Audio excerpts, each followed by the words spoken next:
Welcome to the Fit Dad Nation podcast, forging strong fathers and raising a stronger generation. It's time to get up or shut up with your host, Steve Roy. Hey guys, this is Steve Roy, host of the Fit Dad Nation podcast. Welcome to the show. I appreciate you listening. Before I jump into today's episode, just want to share something we're up to right now in the Fit Dad Nation. If you're a dad listening to the show and you are not part of a tribe, and by tribe I mean a group of like-minded men working on the same stuff that you want to work on, right? And in my experience, most dads want to be fit and healthy, right? Why wouldn't you want to be fit and healthy, right? You're going to live a better quality of life. You're going to have better relationships. You're ultimately going to become a better father, a better man, a better husband, better employee, all those things. So I've found over the last 5 years running the Fit Dad Nation that men just thrive in tribes. I've done a lot of individual coaching, and I've seen a lot more success and a lot more accountability. And men just tend to kind of step up a little bit when they're surrounded by guys doing the same stuff. Right now, where we're doing that is the Fit Dad Nation Inner Circle. It's our private membership program. We're up to some really big things. We're doing fitness challenges. We're getting ready actually to launch a new challenge going into December that's going to get you set up for 2020. So you can check out what we're up to there. That's fitdadnation.com/inner circle. And today I want to talk about something I have not spoken about specifically on the podcast, and that is about your health and fitness after divorce. So I'm a divorced father. I was separated in 2012 from a wife of 8.5 years. I had 2 young daughters. They were 7 and 4 at the time we split. When I got married, I told myself that I would never get divorced because my parents split when I was 6. My brother was 4, and we went through a terrible, terrible time. My mother took us to New Hampshire and left my father in California, and we only got to see him every summer for a couple of months every year until I was 18. And so only being able to see your dad for 2 months out of the year sucked. It was extremely difficult for my brother and I. And, I still remember some of the worst times were when we had to leave to go back to New Hampshire, to go back to school, to see my mom. And we would go to the airport. And I remember we always used to fly TWA. And this was back when they used to let other people on the plane. So my dad would walk us on the plane, and all 3 of us would just be a mess, right? He'd be crying, we'd be crying. The last thing we wanted to do was leave. And so I vowed that I would never let that happen. I didn't want to do that to my own kids. But after a very difficult marriage, we tried so many things to reconcile it and to make it work. It just wasn't the right fit. And ultimately, we decided that it was best for us and for the girls long term that we separate and go our separate ways and start over. And that's what we did. And so, I've shared my story a few times about kind of what happened. And I moved out, got an apartment. I left most of my stuff behind. And I remember I was sleeping on an air mattress for months and months. And it actually had a hole in it. So it was like half deflated half the time. And, the custody schedule was I would see them every weekend because I had a 9-to-5 job at the time. It just made more sense. She wasn't working. And so, so that was the deal. And so I was away from them for the first time ever. So I was an extremely hands-on dad. As soon as I got home from work, it was all about the kids. I just loved being with them. I was with them as much as possible. All the weekends were spent with them. So not having access to them or not being able to see them during the week was extremely difficult. So for those of you that are divorced, you know what I'm talking about, assuming you have children, you know what it's like to be away from your kids. It's the worst feeling in the world. And, I decided to kind of self-medicate with food, fast food and junk food. And, looking back, I realized, I just had to experience the pain that associated with going through a divorce and going through, what we're going through. And I spent a lot of time by myself, crying myself to sleep, and just kind of being down. And I found comfort in food. McDonald's, junk food, Red Bull, soda, Pop-Tarts, all that stuff, and I just gorged myself for months and months on it. And I don't have to tell you, what happened, right? My body started to fall apart. It started to feel like complete shit. I looked crappy. I definitely had the dad bod. Had no energy. So, I was struggling with the kids on the weekends when I did have them because I just was so tired. I wouldn't say I was depressed, but I was certainly down. Didn't have a lot of positive. I wasn't spending any time with any friends. I wasn't doing anything positive. I didn't have a positive outlet. So, my time was spent in my small apartment by myself during the week. And that was at a time when I was working at my job and I hated it. So I hated my job, 9 to 5. I'd come home to an empty house and it was depressing and sad. And all I wanted to do was see the kids, but I couldn't. And so, yeah, my only happiness at that time was found, in junk food and greasy food and sugar. And so, what I learned, this went on for many months before, and I've told the story also before a friend of mine, basically gave me a wake the fuck up call, set me straight and got me thinking about, the real reason why I should be, getting my ass in gear and not being such a sack of shit. And it was a huge wake up call. And so, my life radically changed that day. And so what I want to share with you today is not the story again, because I've told this a few times. I'm going to talk to the guys that are either getting divorced or considering it or are divorced.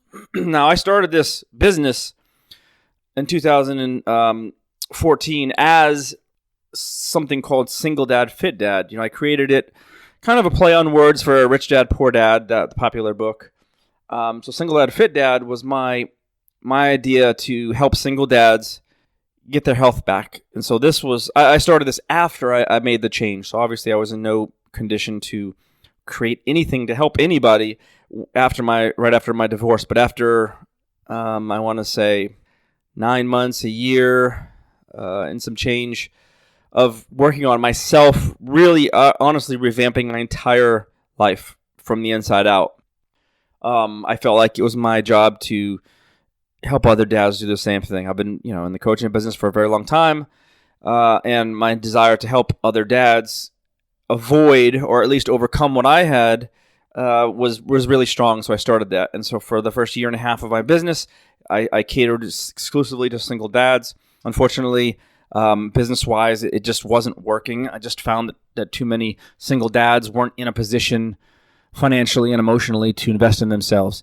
And so it didn't work from a business standpoint. So I ended up rebranding to Fit Dad Nation and, spoke to all dads that were struggling with their health. And, so today I want to speak to the divorced dads, and if you're not divorced, you can still listen to this. You may be able to pick up some things that will help you. But, so when I got divorced, when I separated, right, the last thing you're thinking about is your health, right? You're thinking about defense mode. You're thinking about, how the hell am I going to survive? What am I going to do without my kids? How am I going to afford to live? Am I going to get taken to the cleaners? Am I spend the next 3 years in court? And am I going to spend $100,000, on lawyers? All those things that are going through your mind. Me, I wanted to make it amicable. We certainly tried for a very long time before we ended up going to court. And it's tough. It's tough when you have two people on opposite sides of something like this. And it's just very difficult to agree on some things. So unfortunately, attorneys get involved, and that's what happened in my case, and that's what happens to most men. And a lot of times, unfortunately, it gets really ugly. I've heard some really horror stories from, just stuff that'll break your heart. Kids getting stuck in the middle of terrible, terrible custody battles, and parents hating each other and talking really poorly about each other. It's awful. And so when you're in that, right, your emotional stress is so high, you can't think about, well, maybe I should go to the gym, or I should probably eat that chicken breast instead of heading over to Wendy's, right? You're not thinking like that because all you can think about is that what's right in front of you, and all that stress is just sitting right there. So I understand that, and I don't have a solution for that to say snap your fingers and fine, you're going to be fine, just get over it. Obviously, it does not work like that. But 50% of the population here in the United States is going to be divorced. And so this is a real thing. This is something that has to be addressed. And,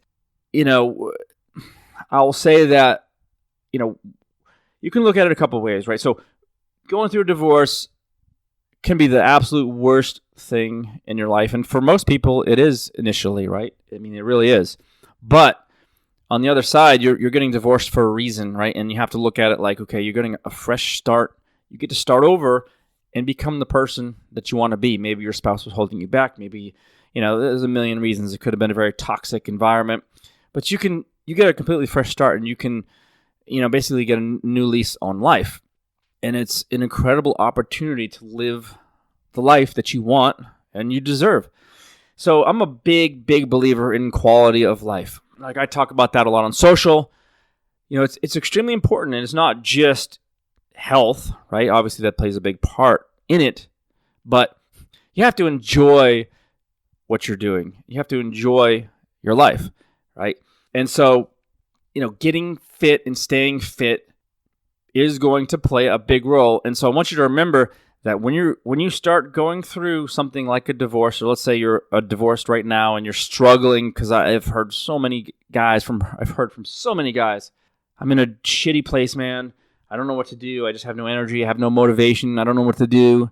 Life sucks. I have no money, right? That's extremely common. And, there's no one answer for this. But I will say that if you've passed the point where life is just a massive shitstorm, right? And that's usually in the first, couple of years. Then you have to just start focusing on yourself. And it sounds selfish. It's not. It's so hard to get there too, because you've lived for your family, you've lived for your now ex-wife, and to put yourself first and start taking care of yourself, it's not easy. It's not an easy decision. You feel bad about it, and oftentimes you don't want to do it. And I can tell you from experience, being in a really bad place, that your life, and I promise your life, will get so much better when you start taking care of yourself. Maybe you can't see it. You won't see it for a while, but I can assure you that once you commit to your health, you commit to, getting your health back and getting exercise in regularly and cleaning up your diet and get rid of all the other shit, the sugars and the booze and all the things that are not good for you, things will get better for you, especially if you're struggling emotionally or mentally, right? If you're in poor physical health, it's just going to perpetuate it. It's going to make it worse. So, getting into shape is going to give you a different outlook on life, for sure. I mean, you're going to start feeling better about yourself. You're going to start looking at yourself in the mirror and be like, you know what? I don't look half bad, right? And so, I really understand that everybody goes through a grieving process. Everybody goes through it. And, it's something, unfortunately, that you have to do, because, when you marry somebody, you don't ever think, okay, I'm going to end up in divorce, right? No one goes into marriage thinking that. So your heart is set on staying with this person for the rest of your life, right? And then when it does not work out for whatever reason or reasons, right, your world just fucking falls apart, right? And that's, I was there as well. So I want to just give you a couple of ideas for those of you listening to this, things that I did that turned my life around. Because honestly, if I hadn't had that conversation with my friend, if she hadn't said, you know what, dude, your kids deserve a better dad. You're a fucking sack of shit. You're negative, you're down, like you're sucking energy. And I didn't really see it. I mean, hard to see it when you're in it. But she just was very straight up with me, and I appreciated it. And so set me on the path to making some changes and allowing me to do what I do today. I probably would not even be doing this at all, right? I may still be working on my desk job, grinding out another day. And that's another topic that I've just recently covered in a podcast. But man, life is way too fucking short to do shit you hate. Really is. So if you're just grinding out your job for a paycheck, man, start doing something about it. Start looking, figure something else out, and start working on it. Because, your life is going to tick away, and one day you're going to wake up 65, 68, 70. That's it, right? There's no more time for you to start over. So this is seriously an opportunity for you, which is what I did. I left a comfortable job, nice salary, get to wear a suit and tie every day. It was very a prestigious job. I had a nice office, but the work was really sucking the life out of me. I felt it sucking the life out of me, and it didn't matter. Like, people thought I was fucking crazy to leave it. Like, you know how hard people work to become a financial advisor in your position, to have a business the size of your business and to have the schedule that you do and the flexibility. You know, you had all this stuff, and on paper, absolutely awesome position. But like I said, miserable. So yeah, I left it behind and decided to pursue this full time. And yeah, it's been a fucking struggle, but I tell you what, it's worth it. So, you know, that's just went off on a tangent about that. But if that's you, please start doing something about it. So I'm going to give you a couple of ideas for those of you, if you're listening to this and you're down and out, right, or you're struggling with motivation and energy, don't know what to do. You know, there are millions of guys out there like that, and it's fucking sad, man. It's so sad. So the first thing that I did was I chose to move every day. I know it sounds simple, but I wasn't moving. I mean, I was walking around a little bit at work, but I wasn't exercising. I wasn't walking. I wasn't hiking. I wasn't doing anything other than that. So I just started jogging. You know, the very first time I did it after my layoff, I lasted, maybe 5 or 10 minutes at the most. I was smoked, but I said, I'm doing it tomorrow. And I did. I did it every single day. And within a few weeks, I turned it into going back to the gym very slowly, right? Just a couple of exercises. And with a few more weeks, I added a couple more. With a few more weeks, I, started adding a little more weight, and it just built on it. But for you, I don't care what you do. Some form of a physical activity, that's all that you have to do. Find something that you like, right? You're going to want to come home, sit on your ass, play video games, watch television, look at porn. I don't know what you're going to do, what you want to do when you're in that position, right? It's not going to help you at all, right? And you have to get out of that mindset, right? And it's super addicting, right? If you come home and you jump on your PlayStation or something, it's super addicting. I mean, I've been addicted to video games. I have been for years, and it was really tough to break because of the endorphins. And it's like this drug. It's like, from what I've read, it's like literally like a drug. The endorphins that you get, the rush you get when you're playing the kind of games that you like to play.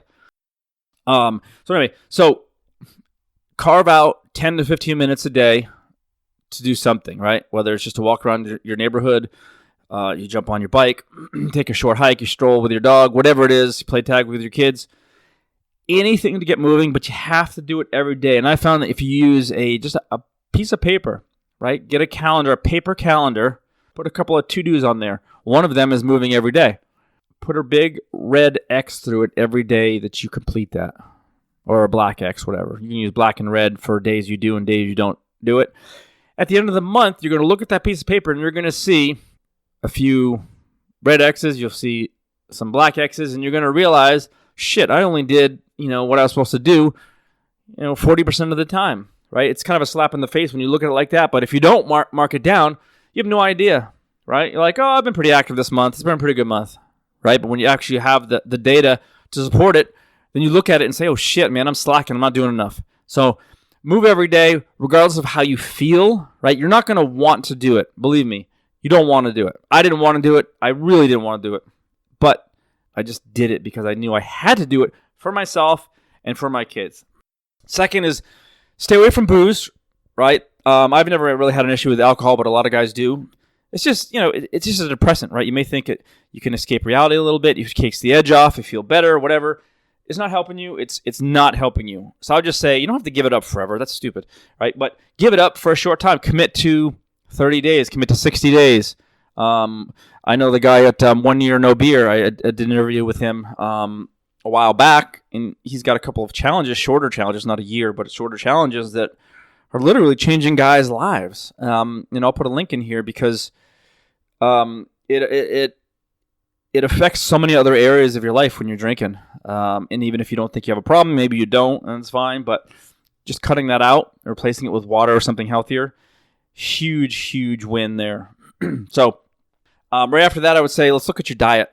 Okay, so you don't have to go on a quote-unquote diet. You don't have to go on the paleo like I did. I mean, I went strict paleo after a while, and you don't have to go intermittent fasting. You don't have to do the keto. You don't have to do any of that stuff, right? You just have to stop eating like a fucking idiot, right? That's sounds obviously stupid and simple, but think about it for a second. That's what we do. We eat like fucking idiots. We eat garbage foods. We eat whatever we want. We stop at convenience stores. We stop at McDonald's, or we go to IHOP or the Waffle House or Denny's, Chipotle, and load up on tons of garbage, right? You have to, and I'm not even talking about a health standpoint. Obviously, we know a lot of that stuff is not going to help your heart, right, long term. But I'm just talking about the short term. Those things suck your energy. Soda is probably the worst offender that I know of because it's quick calories, it gives you a little rush, empty calories, and just drains the fucking life out of you right after that, right? And I've been addicted to soda. I used to drink 6 Dr. Peppers a day, and that's in addition to a couple of Red Bulls, so I'm surprised I didn't have a heart attack, honestly. But really bad stuff. Just, cut out soda. Again, not forever, right? Every once in a while, I still have soda. I still like it. But, cut it out. Make a commitment. 30 days is probably a good start. 30 days, no soda, right? You don't have to completely revamp your diet. You don't have to go paleo. You don't have to go crazy with it. Just cut out a few things. No soda, right? No morning, if you're having a donut every morning, just cut that out. A couple small changes for 30 days, right? And then build on that. But if you don't, right, it's just a nasty cycle.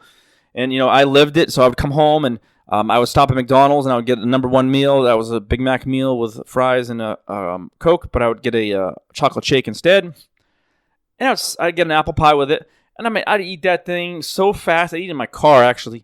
I'd suck it down in my car, go home, and then a couple hours later, of course, right, you're hungry again.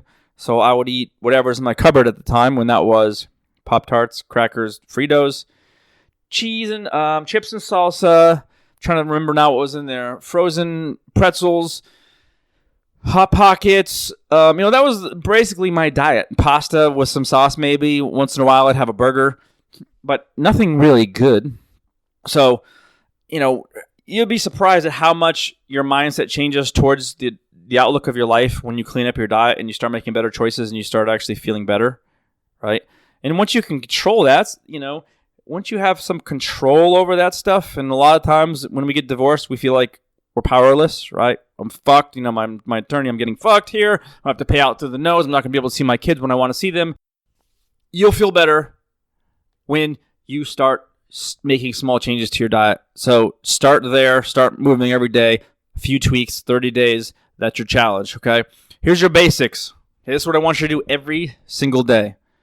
You're going to drink at least half your body weight in ounces of water every day. Okay? That's number one.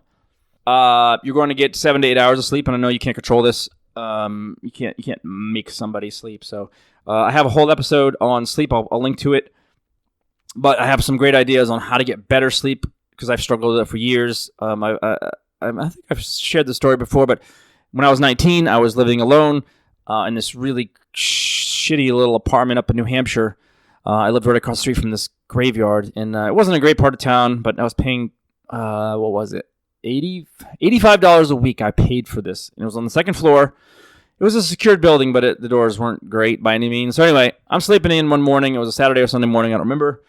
And it was like 10 o'clock in the morning, and I'm sleeping. And I hear this boom. I'm like, what the fuck was that? I sit up in bed, and this dude kicks my bedroom door open. See, he already kicked down my front door. Literally kicked my front door down. Kicked my bedroom door open. He's standing there. It was this dude with a leather jacket on. Just looks at me. I'm thinking, oh, what the hell? And turns on and leaves. All right, and didn't steal anything. Nothing.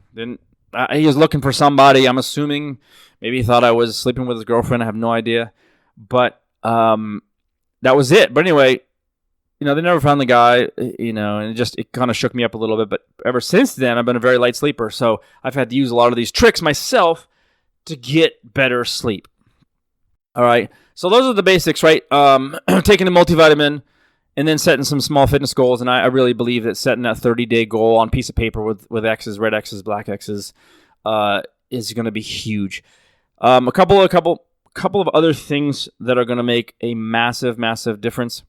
Surround yourself with the right people, right? Your friends, they may mean well, even your closest friends, but they could be a negative influence. They could be making things worse for you instead of better, right? You need to be around positive people that are going to help you kind of get over what's going on in your head, right?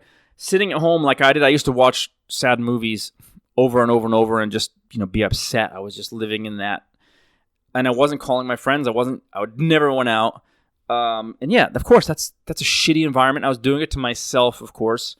But that's something that I learned the hard way is you got to get out. So once I started making those phone calls and starting reaching out to my friends that cared about me, then, it's a lot easier to get your shit back together once that's happening. So surround yourself with the right people, right?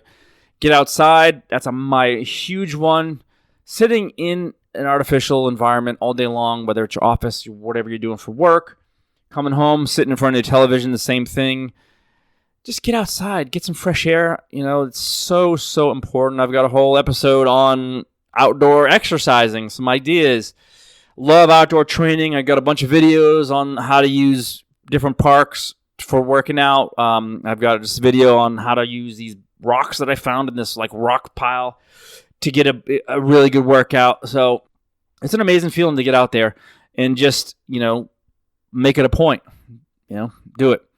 And I would say, probably at the top of the list is allow yourself, to heal.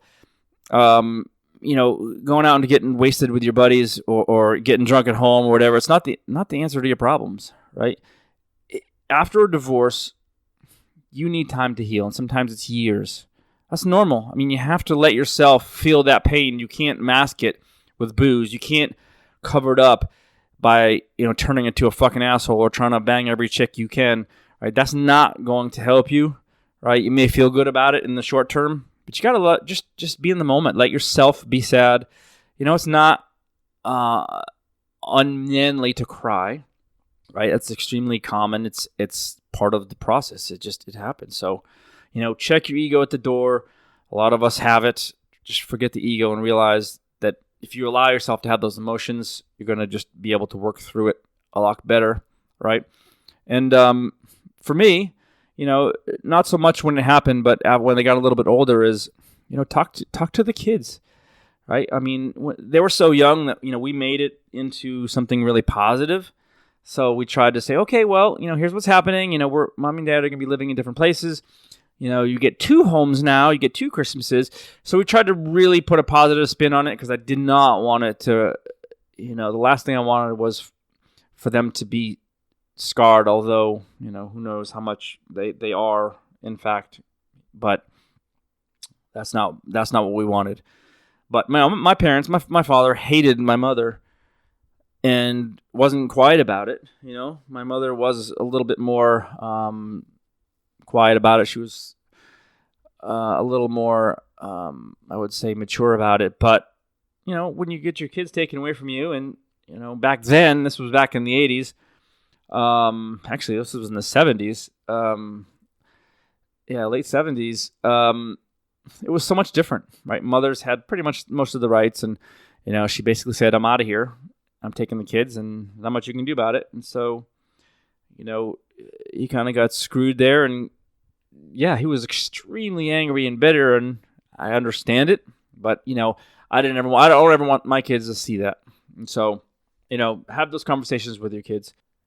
That's important. So, I'll end with this, and like I said, nothing I've said here is rocket science. There's nothing here there's no fitness hack or tip or something that's gonna give you an advantage, but I'm just going to this is just my experience, what I've been through, my struggles have been, and what's worked for me. And believe me, I promise, life can get so much better, but for me, it did. It took months and months and months of going through the shit, being in the shit, being a sack of shit. It took months of that learning and experience and heartache and struggle and pain to get to where I was at a point where I said, you know what, fuck this. Enough is enough. And if you're there, you have to make that commitment to yourself and your kids and say, this is it. This is my life. Time to take it back, one step at a time, one day at a time, and then put that plan into action and just get after it. Seriously. You owe it to yourself to be happy, to be healthy. Life is short, guys. Seriously, don't waste another day. Thanks for listening. Thanks for joining us. And remember, if you want more information, check out the Fit Dad Basecamp group on Facebook. And don't forget to stop by fitdadnation.com. Until next time, keep kicking ass and taking the next step. You can do this, Dad.